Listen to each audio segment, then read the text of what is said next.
Okay, we're on another location here. I missed also during these videos. This is really historic, this little place that we're at. It might look like a very small piece of ground, very loud piece of ground. We have Vanguard over here, the big investment company Vanguard, and then we have a baseball field right here.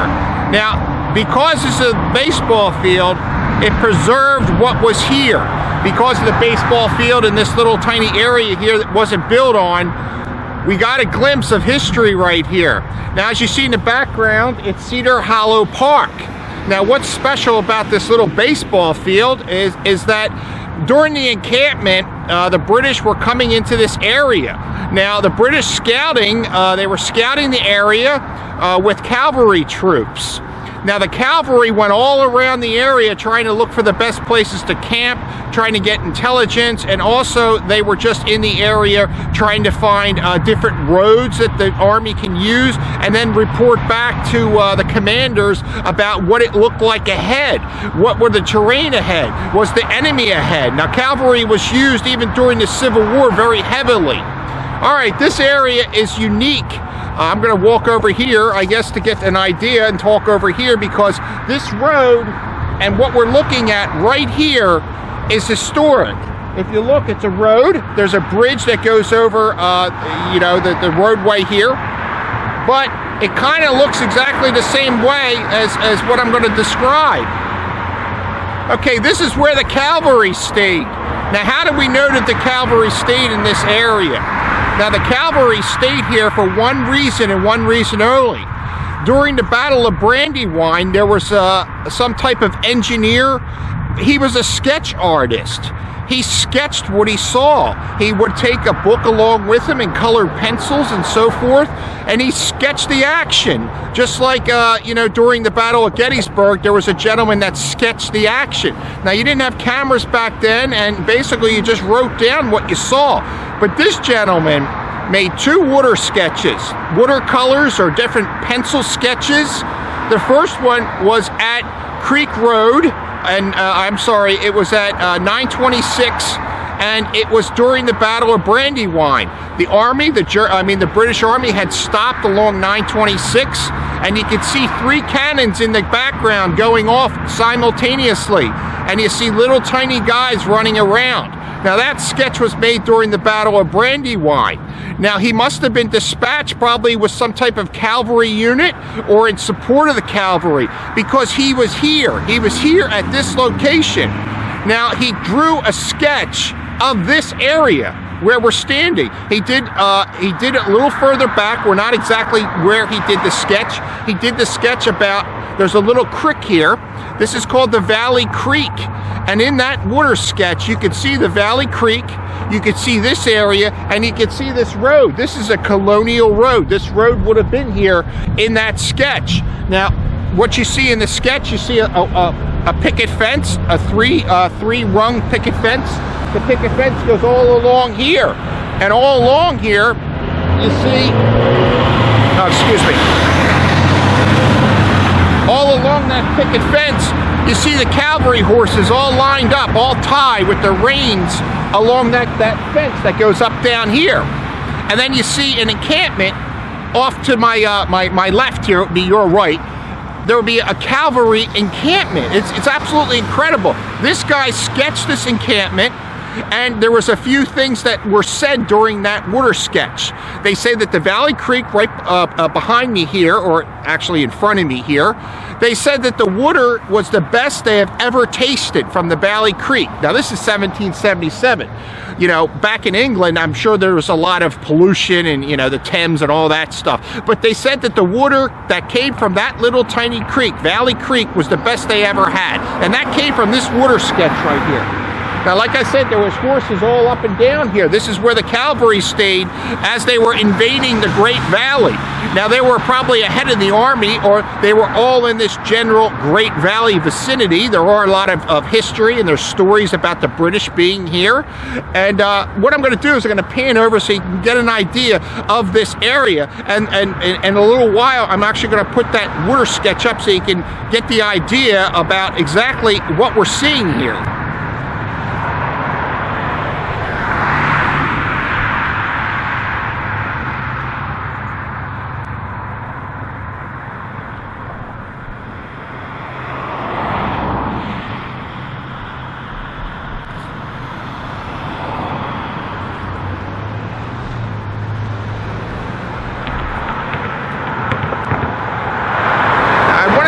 watching this little intersection here. It's a loud, noisy intersection. It's horrible for filming, but right over this little bridge here, you see that bridge in the distance there? That's the Valley Creek. Now, he made his water sketch just over that creek a little bit. The creek was there.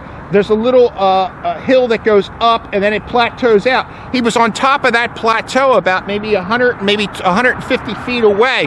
He drew the sketch of this area, and then he drew the different encampment. He drew trees. He drew a dead tree. He drew live trees. Now, why would he draw a dead tree? Why did he just draw or sketch all live trees to make it look more realistic? Not realistic, but more colorful. He did it because he was doing it what he saw. If he saw a dead tree, that's what he drew. If he saw the horses lined up against this, that's what he drew. He drew exactly what he saw. Now, that's an incredible account, because those two water sketches weren't found until just recently. Now, they were in the British archives. They were in with a map of Battle of Brandywine that we didn't know about, and there was two other of these water sketches. What an incredible find, because it just brings you back to this time. Now, like I said, all this area would have been graded. It's graded now. It kind of looks like it used to be, but because of the baseball field here, they had to grade it. Because of the construction here, everything's graded. But you do see the road. The road is still here. The road is in that watercolor. Now, the fence, of course, is not even here, but you can get an idea that this is where the cavalry, the British cavalry, light cavalry, stayed during that encampment. Now, it's probably they think they got it nailed down to exactly when they were here. Now, I don't know the date exactly, but they were here on a specific time. They were here on a specific date. Now, the reason why we know that is because there are accounts of it, accounts of the cavalry going from this little area that they had camped in out into the local areas, trying to get provisions and harassing the locals. Now, there's a lot of history saying that these British guys on horses would just go into a house, point their pistol at the Quakers or whatever, and just demanded what they had. They want food, they want hogs, chickens, or whatever they wanted. They just took what they wanted. Now, I'm so sorry about that, guys. That is absolutely, that's bad filmmaking. Sorry, I can't get back to that site. That's going to be a tough one. All that noise at that site, at that Tredyffin park, that baseball park, it cut off. I'm starting to use my G30. I'm starting to get a little bit more acquainted with that camera. Now, there's two backups in there, and one didn't work. I won't get into that. That's my mistake. But I got a surprise. I got it. I got the watercolors. The watercolors I'm going to be showing to you. I'm going to be going over both watercolors, not just the one from that encampment that I was at today, and then I'm going to look at that Battle of Brandywine watercolor, which I do have. Now, I'll go over both of those. We're going to look at those. It's going to be wonderful. If you're really interested in the American Revolution, that's something to look at. Now, like I said before, that encampment that I was just at, it was it's special. It changed, of course. There's the noisy road and all that other stuff, but this watercolor is right there. I mean, we'll get into that, but I just wanted to say sorry about that footage cutting off. There's nothing I could have done about that. Now, like I said, it's all a learning experience, because when you have a new camera, everything's new. You have to relearn everything, and it's a big step up. So this one is a professional camera, and I love it. It's a great camera, and my other one was just I mean, I don't even want to show it on camera. I'm so embarrassed. But it did make a lot of my videos. It had horrible audio. It was a horrible audio camera. But enough of the bitching today. I'm pretty tired. I spent most of last night editing and things like that. Like I said, I was at the park today, and it looks good. Everything looks really good. So let's get to that right now. Okay, here it is. This is that famous watercolor that I was talking about in the video when we were at the baseball field, and I did a video about that. We're going to be taking a look at two watercolors. We're going to look at two of these watercolors that were done in September of 1777 by that engineer that did these watercolors. Now, as you see the watercolor here, it's done in pencil, It looks like it's done with watercolors. It is somewhat in color. You can pick out colors. Okay, all right, we have trees over here. I'm using my skewer here. It's small enough right here that we can point out smaller things on this little watercolor here. Okay, as you see, we have some pine trees right here from the watercolor, okay? We have a snake rail fence, which is down here, and it goes and wraps around this area down here. That's a snake rail fence. And as you'll see also, we have some more pine trees in this area here too. Now, if you look down at the bottom of this watercolor down here, you'll notice that this is a hill. He is sitting on top of a hill or a ridge, like I was saying before in the video, okay? And here are I'm going to point out things from the bottom up because this is such an interesting watercolor done by this gentleman here. Okay, all right, we're going to start at the bottom. This looks like some type of bush here, okay? We do have the gentleman. I think it doesn't look like a signature. It's probably just some grass here. That's not a signature. I don't think when he was doing these, he ever wanted to sign these things. This was just for reference, or maybe just a keepsake from the battle. Okay, this is a British encampment, okay? We see the encampment here. Now, like I said, I'm going to start from here. That was the snake rail fence. Now, this line, I'm pointing, you're going to look at the pointer, the top of the pointer. This is Valley Creek. This was that creek I pointed out where that road went over. Now the bridge would have been in this area right here. This is where the traffic bridge would have been. Now I was standing, like I said, I'm moving up a little bit. Okay, I don't want to get ahead of myself here. Sometimes I get ahead. This right here is Valley Creek. Okay, now take a look at this. This little animal right here, that is a horse drinking from that creek. Here is another horse that's grazing in this field that's open. There's this was probably being farmed at the time. And if you look here, here's another horse right here. So we have 1, 2, and drinking. We have 3 horses in, I'm going to call this the foreground. This would be the background. Okay, as we're coming up through this watercolor, I had mentioned to you that there was a dead tree. This is the dead tree. This tree does not have leaves on it. This would have been September. There still would have been leaves and foliage all around the area. As we see, this tree is dead. Now, why would he do this? Why couldn't he just continue with the whole watercolor like these pine trees? This dead tree was there dead. He painted what he saw. He did this watercolor as he saw it. Now, as we move up, it's just miraculous. This is absolutely unbelievably miraculous that this guy did this. Now, as you see, my icons are popping up. Sorry about that. Okay, let me click off that. Okay, you can actually zoom in too, which is nice. Okay. Here we have, if you look at these tents, this is the camp.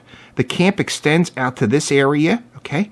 It's along a road, and you'll see these camps. But you'll notice that this structure here looks like a tent, an A-frame tent, which it is. It's an A-frame tent. 1, 2, 3, 4, 5 A-frame tents. But if you notice in this picture, what are these things? I know what they are, but these are different. These things are different. They're sporadically put around. There's 1, 2, 3, 4, 5, 6, about 10 of these weird items. They're completely different than this A-frame tent. Now, these are wigwams. I was talking about wigwams before. Now, a wigwam is basically sticks or brush, or it could be these rails that they use. They disassembled a fence, and they just assembled them like you would do forks and spoons at a diner. You would place them on top of each other and make like a little pyramid. They did this with these fence rails. They took some type of probably leaves or debris or some needles and leaves and put them over top to make a structure that they can actually sleep in that is somewhat weatherproof and could be waterproof, but it was to keep them out of the elements. Now, the thing about this is, I want to get ahead of myself here. We're going to look at the top here. And this is what this says. This is what this watercolor says. It says Light Dragoon Encampment, Tredyffin, Pennsylvania, 1777 September. Okay, that's giving us a lot of information about this watercolor. Just that. It says light dragoon. Now, a dragoon was he was a horseman. He was a cavalryman. Now, he was a light dragoon. Heavy dragoons, they had, you know, a full body. They had a lot of things. I mean, it is what it is. Light means they're going light dragoon. Now, a dragoon was a cavalryman back then. It would have been a British cavalryman. And why? So we're looking at the encampment here. Why are these different? Now, light is the number. This is the answer, light. Because they were moving around this area. This is the Great Valley. Okay. This would have been Mount Misery back here. Now he's standing on Mount Joy. This is the complete, as much as he painted it, this is the Great Valley all around here. Okay. And light is the answer here. Now, they couldn't take everything with them. They were on horseback. Maybe they had a few carts. I don't see any carts here. All I see is horses, and I see tents. These guys ran around and scouted the area out like I was talking about before.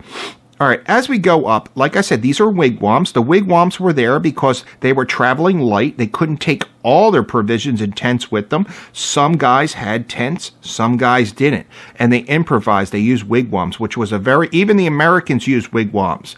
During that battle that we were talking about in Paoli, most of those Anthony Wayne's men were stationed in wigwams. They had to make the wigwams because Washington took all the supplies with him to Reading. He didn't want to leave a lot of supplies in the back with Anthony Wayne. So he wanted to make sure that his men had provisions because they lost a lot of things during the battle. Okay, I'm getting ahead of myself. These little things, now these are color. These are brown. 1, 2, if you notice all of these brown things, okay, you'll see them in the line right here. These are horses, like I was saying before. And if you look right above the horse line, these are all horses. They're brown in color. This is that fence. This is a road. This is that road. You'll see that it's a 2 fence. The horses are on 1 fence and there's another fence. That means there's a country road between these 2 fields. This is the baseball field that I was talking about. When I was speaking, I was probably in this area right here when I was doing my video. And if you'll notice, they are planting. These are plowed fields. This looks like it might have a crop on it, okay? These are plowed fields. Very interesting. And there's a tree. There's a tree along the road, okay? And this looks like maybe some type of hedgerow or something that would designate this field, an owner of this field. From the owner of this field, you'll see there's another hedgerow here, okay? Let me get this lit up again. The hedgerow right here and here designates fields. 1 field, 2 fields, 3 fields. 1 field here, it's just 1 large field. Now the hedgerow goes across. This is the road. Now, like I was saying before, there was a noisy intersection which was down here where I was filming. This is that road. If you'll notice, this is the actual picture of that encampment that I filmed. Okay, it's very interesting. Now, like I said, we're going up. I talked about the fields. Now, that church that I was talking about, Peter in the Valley, this road went straight across and then went up in here, and Peter of the Valley was up in this area. As you could see, the mountain in the background, this is Mount Misery. Peter in the Valley would be up in this area, further away, very far away, not very far away, about maybe 1.5 miles up this road. Now this road, this is where the highway would be. The highway would come through here and go down this way. Now they graded all this to make the highway, but that road goes over and then cuts around. But the original colonial road, you can still see portions of that as you come up from Peter in the Valley. As you stop here and make a left or a right, you'll notice that there is a road that connected to this little country road at one time. That road is not there anymore. There's telephone poles that go through there, okay? And you can clearly see that that road, okay, as you're coming up here and then making that turn, then coming around, you do a big circle, that road is now it's just telephone poles. And you could see that that did connect from here and did connect from the road that went up to Peter in the Valley Church. Very extremely interesting. And you'll see the sky. He did the sky very nice. It's kind of like bluish with some overcast in the background. Okay. You could see his brush strokes the brush strokes here of the watercolor. You can actually see how thick his brush was. It wasn't very fat. It was just a thin brush. And he just did light blue. Very, very extremely interesting. Most likely this was an ink pen. It was it would have been like a felt, not a felted pen, I'm sorry, like a feather. It would have been a feather in an ink well. He went like, it's just an incredible, you know, I'm after the video, I'm going to let you just stare at this for about like 10 seconds just to look at it. But like I said, it's extremely educational. Now I got another really, really cool surprise. I'm going to show you the other watercolor. There was two. I wish there was more of this battle. But this was after the battle when they stayed in the Great Valley, the Light Dragoon camp at Tredyffin. Now, here we go. This is the other watercolor. It was done by the same man. As I'm looking at this watercolor, I'm taking it all in. This was painted or brushed. Most likely, I call it painted. It is a painted picture. This was taken on September 11th, 1777, as the battle started to move forward into the American lines. This is the beginning of the Battle of Brandywine. It's just incredible. Look at all the detail in this. Now I'm going to start from the bottom because there's a lot to describe in this one. This is the only recorded account on paper, except for written words, of the Battle of Brandywine. Okay, as we can see here, okay, we have a structure here. It's a farm, okay? Now, there's a road down here. If you see this dark area here, and he did his lights and darks really, really good. I don't know if you could see this. Let me point it out. Yes, you can. This right here, okay, from here all the way to here, all the way to here, these are blue. There's two guys. These are blue color. Here's a horse. Here's another horse. And here's something. And here's the blue guys again. Okay? This is artillery. The artillery is moving in an east to west direction, not north and south. These are blue. Now, Royal Artillery at this time had blue uniforms. And you can actually see the cannon. Here's the cannon right here. It's on wheels. Now, it's moving along this road. This road is Street Road 926. It's just incredible. It's an incredible piece of history. And this road continues. It goes along, if you see, it goes along the road right along here. Okay, and then you have this structure right here. This is a hay bale or some type of, what they did is they put, I see this in Lancaster every now and then. You'll see like straw or hay that is baled up and they pile it into like a teepee. That's what this is. This is a straw or hay bale. This guy was incredible. This guy exactly painted what he saw. Here it is, right here. That's a hay bale. Now, I'm going to go up a little bit. Here are the British. It's incredible. This is the British infantry advancing on Street Road and Birmingham Township. This is incredible. These guys are red, if you see. He did a little touches of red to show, but you could count them. 1, 2, you can count their heads. These are guys all along the Street Road. And if you'll notice, there is a fence rail here along Street Road, okay? And you'll notice, this is what's incredible. See these guys here? 1, 2, 3. There's one here. There's another guy here. There's one here. Okay? These are guys that are shot. They're on the line. They stopped their stopped their advance. They stopped at 926 to engage the Americans. Now we'll get to that. But these guys down here are shot. They're killed. 1, 2, 3, 4. They were picked off either by cannon fire or by musketry. There's a whole bunch of guys dead. One here. There's another guy here. There's another guy here that's down. There's some other guys here. And then you see, if you go up from the line, because this line is humongous, you have one farm here, and then in the distance you have another farm here, and all the farmland in between. But you see, it's just, there must be at least, in this frame that this guy painted, there must be about maybe 90 to 100 guys right here, all British infantry, all British light infantry. I think it could be light infantry, or it could be regular. It could be like a 40th or 42nd a foot, all the way down here. And then you'll see another farm in the distance, and with the same fence rail right here. Okay, as we move up this unbelievable watercolor of the Battle of Brandywine, you see these dark areas, okay? You'll see these puffs, these dark areas right here, okay? And it's humongous. The dark little puffs go all the way down to the end of this picture. They're here, they're black, and they're puffing, okay? These are gunpowder. This is them firing their weapons into the Americans. It's incredible. They're stopped at 926 and Street Road is 926. And Birmingham, I mean, this is the Birmingham. It's incredible. Here's all they're firing. It's one volley. It's a snapshot in time. It's boom. British just unloading on the Americans. Okay. These are trees. They're pine trees, like I was saying in many videos. There'll be clumps of trees around here. Here's a clump of trees. Here's some other trees in the distance. Now we're going to look. This is all British. Everything under here is British. There's no Americans. It's only British in this area. But you see them stopped and just unloading on the Americans. Incredible.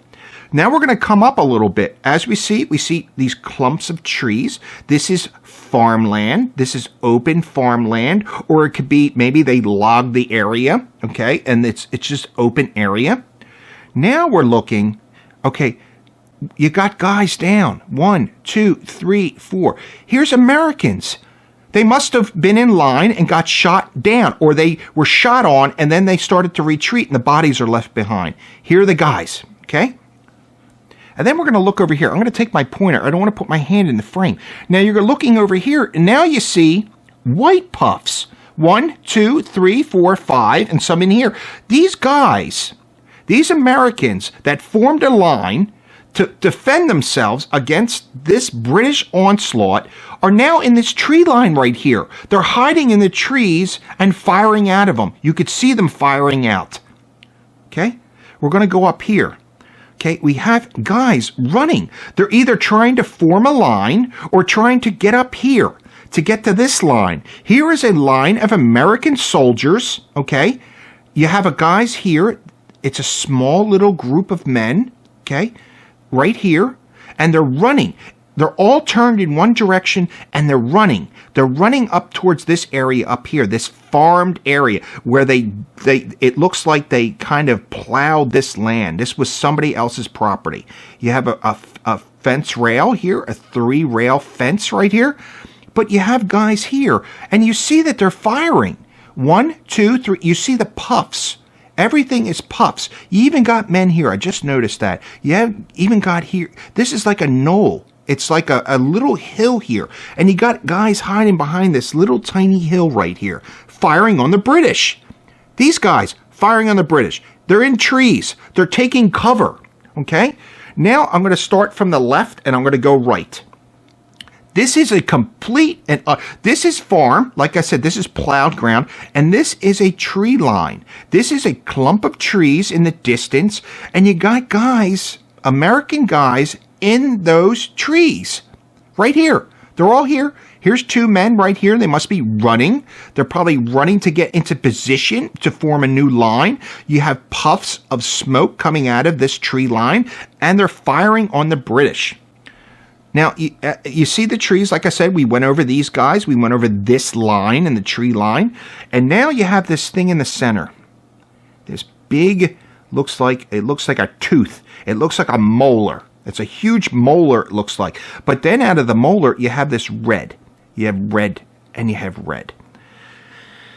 That's incredible. You got 3 cannons. This is cannon fire from the Americans. This is the line. This would be the American line. It stretches all the way down here, and it comes through this. But if you notice, the American line is in the tree line. It's not out here. It's not where the British are standing in the open getting fired on. These guys were smart enough to get in this tree line. Okay? right here, all along here. And the cannons, look at the undulation of the land. It goes up and then it comes down. These cannons are on the high ground. They're on this knoll. There's a knoll here, and then the cannons are placed on top of the knoll, and you could see the position. Here's one cannon firing, okay? This is another directions of a cannon firing. And if you look at the last one, here is the next one. They're positioned to give great and huge coverage. They're covering a big area by firing into it. Now, I don't know if they're going to be using cannonball. I don't think so, because personnel, they would have used grape shot onto them. And I think that these cannons are firing because you could see the smoke extending from the cannon, extending. These things are smoke that's just pouring out of the cannon as it's firing. Now, you got guys dropping down here. I think they're using grape shot, and they're firing on the line right here. That's what they're doing. They're firing on this line because these guys are dropping out like flies. You could see how many guys are injured, dead, or wounded on the ground from the British side. Okay, as we're looking at, we see this go up. There's a big puff of smoke. So, I mean, it was a hot day. The Battle of Brandywine, they say that the temperature, it was in the 90s, and that was September. And the smoke would have been heavy. So, basically, all this smoke, because of the air, would just be sitting. It's sitting over the battlefield. It's creeping over the battlefield. This is cannon smoke in the distance. And it's just an incredible thing. And then you have him doing all the trees. You even have him drawing this. Here's another dead tree. Here's another dead tree. Pine trees. You can discern pine trees. You can discern clumps of trees. You can discern dead trees. This guy, whoever did this, was a magician, because these lines were moving. This battle only in this area, from where this battle is, this was moving really quick. This guy had to do this from blind and utter remembrance of the battle. He could not just automatically sit on his horse or walk around and do this while this was going on. He had to remember what was going on. Now, is this fanciful? I don't believe it's fanciful. I really don't. I think that this man painted all this from memory. He had a wonderful memory. This guy, when the battle was over, okay, he must have knew where he stood. And oh my God, this was probably the big engagement, the first big engagement of the Battle of Brandy flanking maneuver. This is the flanking maneuver of the Battle of Brandywine. This is not the assault on Chad Ford. This was the hook. This was the punch. This was it wrapped around. This was the assault. They came around and they attacked the American army. It's just absolute. And this is late in the day too. This would have been about, I would say around 6 o'clock, maybe 5 or 6 o'clock that this happened, that this battle started to engage. But it's just incredible. It's an incredible thing that was found. Now, there's nothing on the top. There's no lettering. There's no words to know what it is. But we had a lot of people. There was individuals that looked at this, and we came up, or not me, but a colleague of mine, we both looked at this. There was a magazine that was printed. It was the American Experience magazine that had these in this, and we had historians look at this, and there's no doubt in my mind that this is 926, and this is this area. Now, on my video, you'll notice that I'm at 926 and Street Road. I call it. It's actually Birmingham Road, but this is where this was made. I have to actually go out there and take a picture, and I'll do a comparison one day, but I wanted to show both of these. You have Battle of Brandywine, okay? And then you have this one. This is the encampment. It's just incredible. And I wish there were more. There's only 2 of them. It's done by the same artist. I just wish that there was definitely more of these. I mean, it is a snapshot in history. I made my video today. I was right around here. And it's just incredible. It's an incredible experience from the American Revolution that these watercolors and not only survive, but their colors are vibrant. They didn't deteriorate. The color didn't fade away. You could see blue. I mean, you got blue here. You got some gray blue here of some fire, some smoke from the rifles. You can see guys running. You can actually see some Americans down, some Americans that were shot or injured. And then you see the cannons moving along. You could see that they're moving the cannons right here along Street Road. That would be British Royal Infantry, Royal Artillery. And also you just see the like I said, you could see them. You could see the British guys down. Now I'm glad I shared you with this guy. I know this is a little long. I rambled on a little bit, but I wanted to explain both these watercolors.